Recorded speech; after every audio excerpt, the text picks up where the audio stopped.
have a residency gig at Congress, and we'll play some hip hop. And New Jubbies is a Japanese hip hop artist that passed away recently, and he makes like ambient hip hop. And this is the stuff I used to listen to.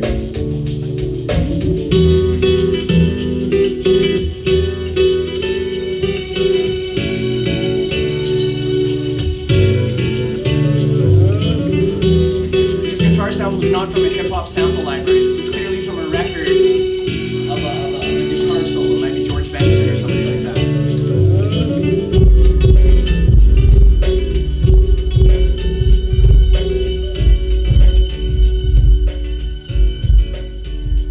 So you get the idea, this sample kind of romantic cocktail music that you put hip hop beats over and it becomes like a lounge. And you can play this at an opening set at a club night if it's hip hop, or you can play this as a closer for a restaurant where you're just playing lounge music.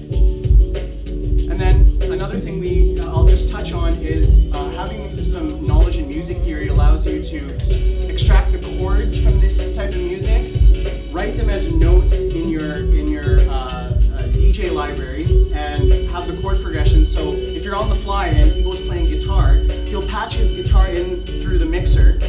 He looks over at my screen and knows that the chord progression for this song.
And we're gonna talk about scratching today for people that are interested in learning about turntables and scratching.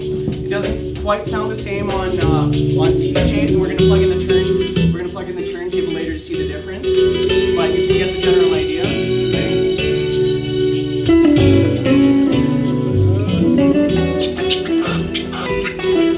And when Evo's playing, I'm gonna filter out and EQ some of the music on this end, so I'll take out some of the mid frequencies.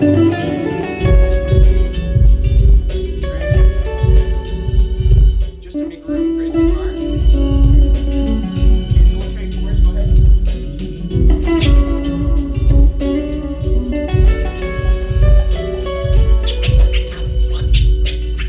I'm trying to copy what he's doing, ready?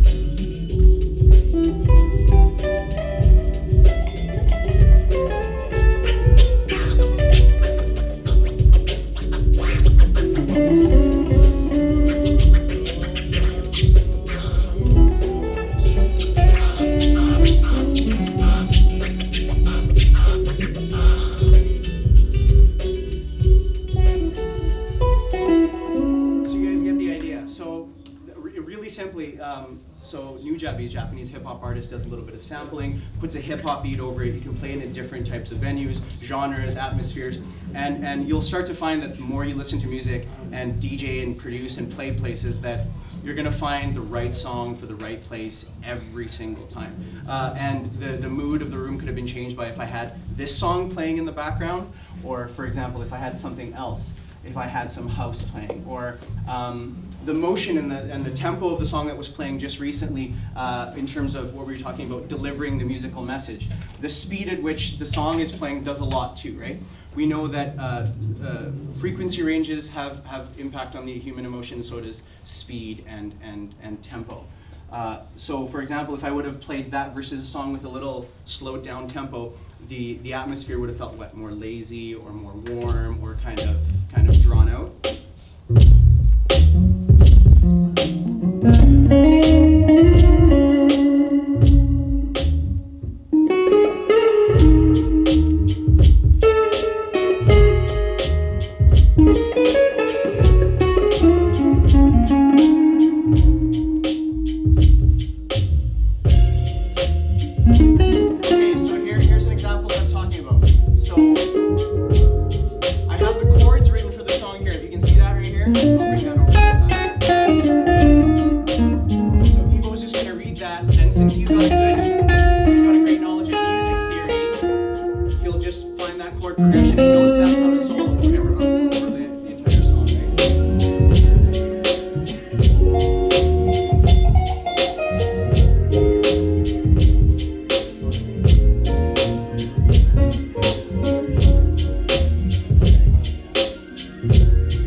Anybody have any questions so far? I saw a hand up over here. Yeah? I'm just wondering what program you're using right now. Okay, so we're going to do a detailed kind of overview of the programs we're going to use. But to answer your questions, this is Serato.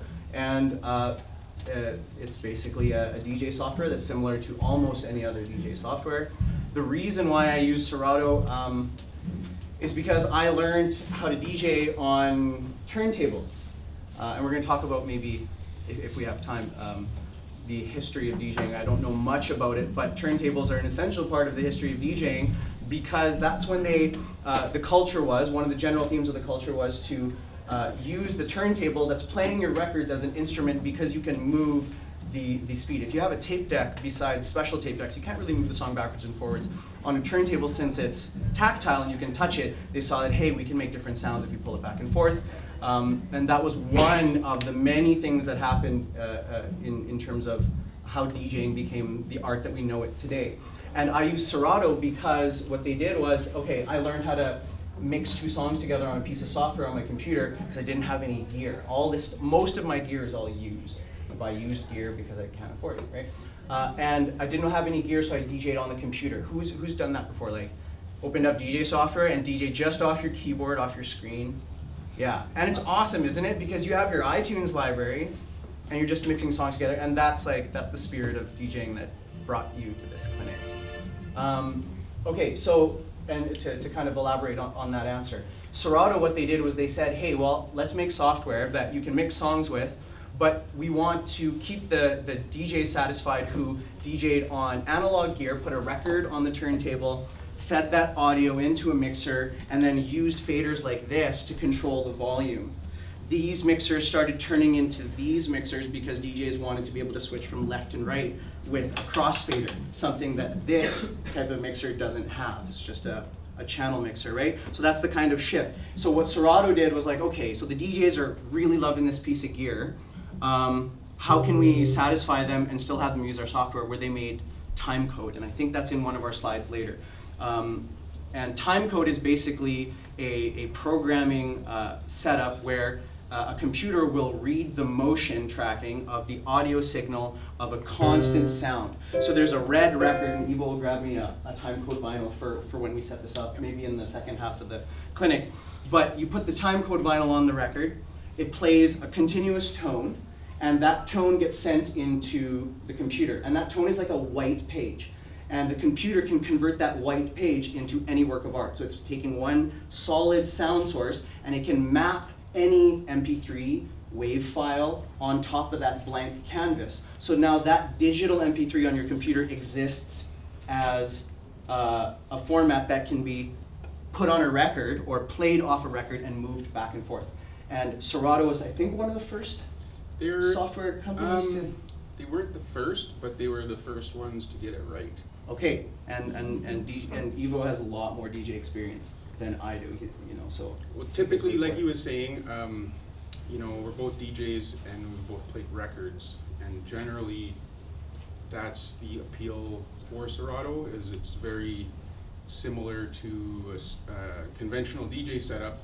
If any of you guys used to haul around crates of records or CDs, you know, it's a lot of the same kind of interface, but it's a lot more liberating to have a hard drive with a lot of music, more music than you could carry with crates of records or CDs. So short answer, I'm using Serato. That's why most of the DJ software nowadays does everything Serato does, and it's a matter of what you like. Some of the effects are different, some of the presets are different, some of the way they read your libraries is a little bit different, but most of it is the same. And that software, if you're wondering, will look almost identical across the board. Traktor will look like every other DJ software. Serato will look almost like every other DJ software. And the challenge now is to make DJ software that extends beyond the screen. So has anyone seen that YouTube, I don't know, it's a viral video of a guy DJing on a big piece of glass? Has anyone ever seen that? So basically they've used the touch software from like Microsoft Surface and iPad or whatever, and said if you have a touch computer, we're gonna build a software that allows you to run Serato, run Traktor, or run whatever DJ software you want in this touch interface, and you can map the screen, the glass, to whatever buttons you want on here. So if you like your filters to be nice and big, you can map that, and you can, instead of DJing on here, you can DJ on this piece of glass and you can see through it. The audience can see from the other side, so they can tell you're not faking it, right? Right? And there's this thing about in the DJ culture that you don't want to be caught faking it. It's better to admit that you don't know how to do something in DJing or in producing than to fake it, and then when someone calls you up for a gig, it's like, oh, I don't actually, you know, I don't actually do that. You know what? And this is a good just general attitude to have, because no matter how much stuff you know, no matter how much stuff you learn, there's always going to be another layer of stuff to learn. So, so you know, it's just better to sometimes just acknowledge maybe you don't know something, and then you know learn it, or talk to people that know, or get advice. But that kind of attitude will keep you learning your whole life and will keep you just